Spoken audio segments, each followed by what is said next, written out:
On your left.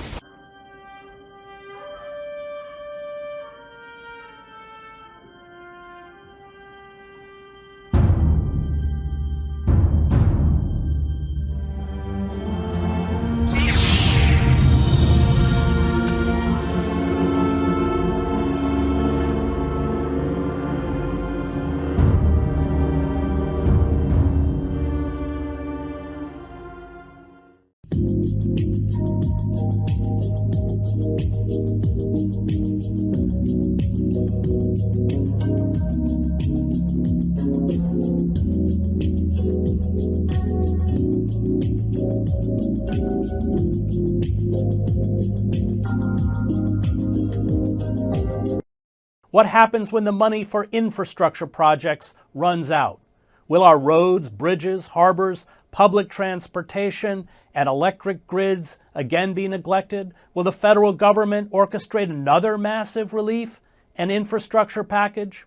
Joining me to discuss these relief bills and the future of the American economy is the economist Richard Wolff, a visiting professor in the graduate program in international affairs of the New School in New York, who hosts the nationally syndicated program Economic Update with Richard Wolff, which is produced by Democracy at Work. So, Rick, let's talk. It's a lot of money, $5 trillion. But let's break it down and what it really means. We can start with the COVID relief bill and then go on to the infrastructure bill proposal. Well, I think the basic message of both of these big bills is that the capitalist system of the United States is now 100% on life support from the government. It is literally life support in the COVID case because of the disastrous failure of our public health system to manage. We are 4% of the world's population, and we have 20% of the world's deaths from COVID. It is a staggering statistic that screams the inadequacy of what was done here. And so we're going to throw money at it rather than asking what were the conditions that produced a failure of this magnitude. And for that, blaming Mr. Trump won't do. It does not go far enough to understand why it was even possible for one politician like that to be able to act in the way that he did. And it's really the same with the infrastructure bill, because there it's again a government on life support, having neglected our infrastructure so that we are a disaster. That's according to the engineers here in the United States, not some foreign entity making a value judgment.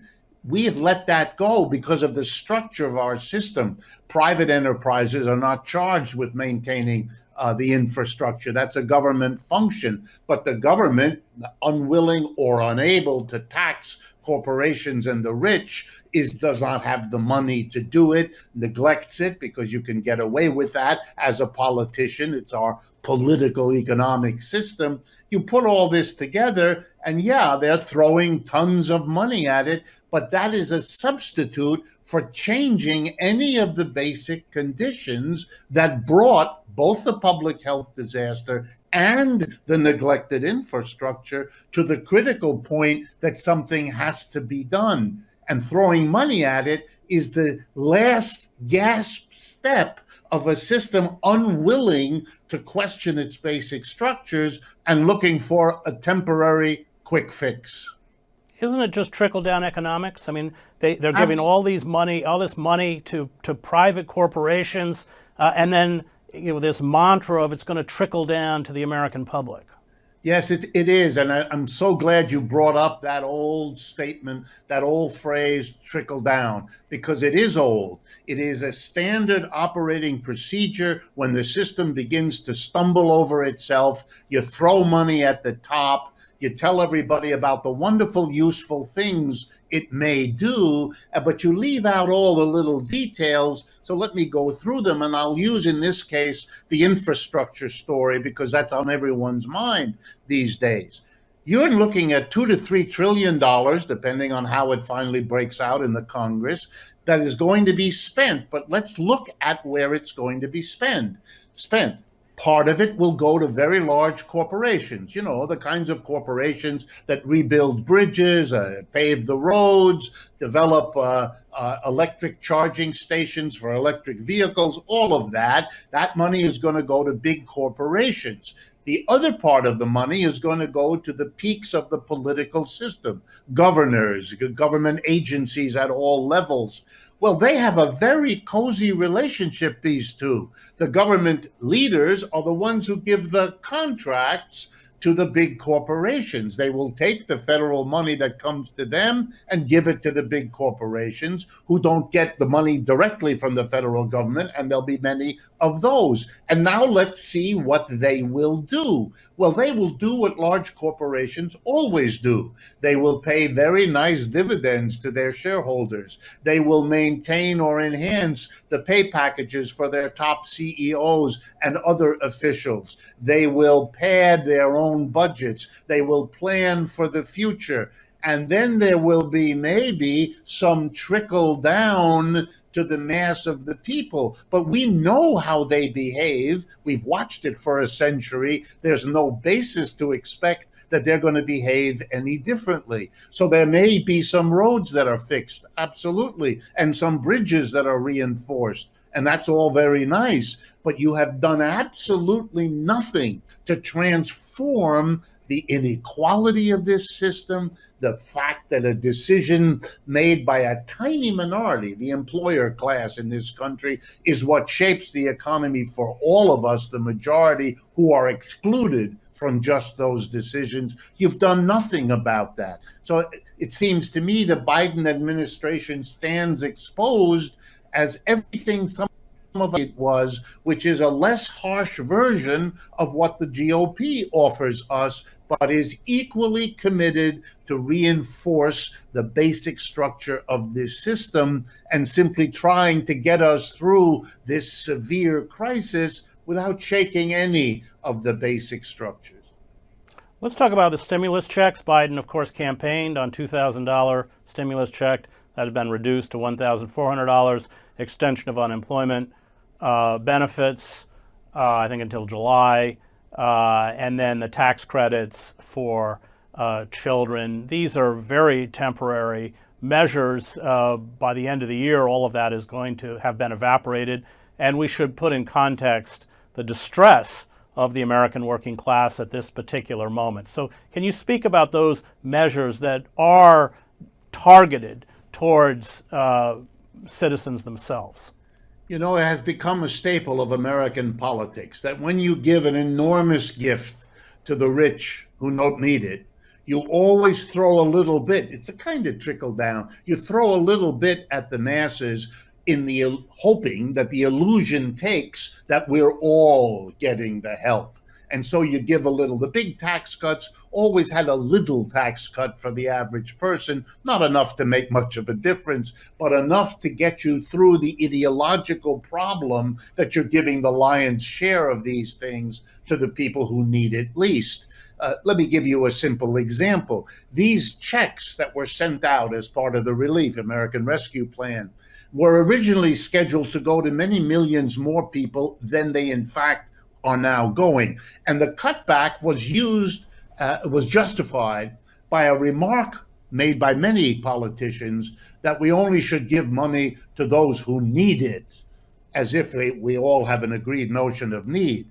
But I love it because it stands in such contrast to what was done during the tax cut time in December of 2017, when Trump gave an enormous tax cut to corporations and the rich. No one then said, gee, this tax cut should only go to those businesses that need it and not to all the businesses that don't need it, when it was obvious that that would have been a reasonable thing, since the preceding 30 years had been record profits for American corporations. So the question of neediness was certainly there. No one said a word. But when you give a small check, $1,400, as I'll get to in a minute, suddenly the need issue gets raised, and people nod and say, yeah, we should limit it to need. The selectivity of the need calculus has to be stunning when you think about it.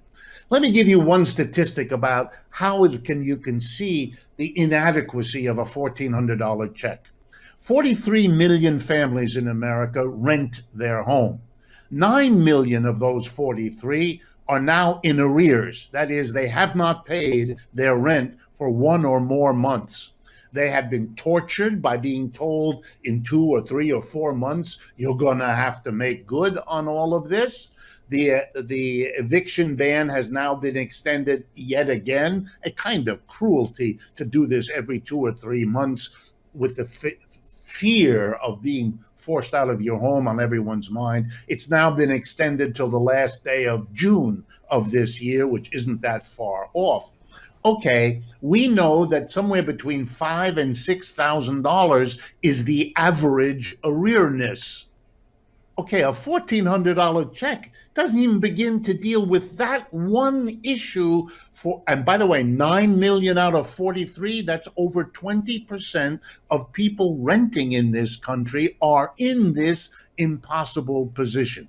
Will $1,400 help? Sure it will. Like, will there be some roads built? Yeah, there will be some, and some bridges. But what you're doing is a fake, a kind of sop to the masses so that you can get through the enormous gift. One last point, Chris, that's so important here. The government had a choice to make. Mr. Biden had a choice to make.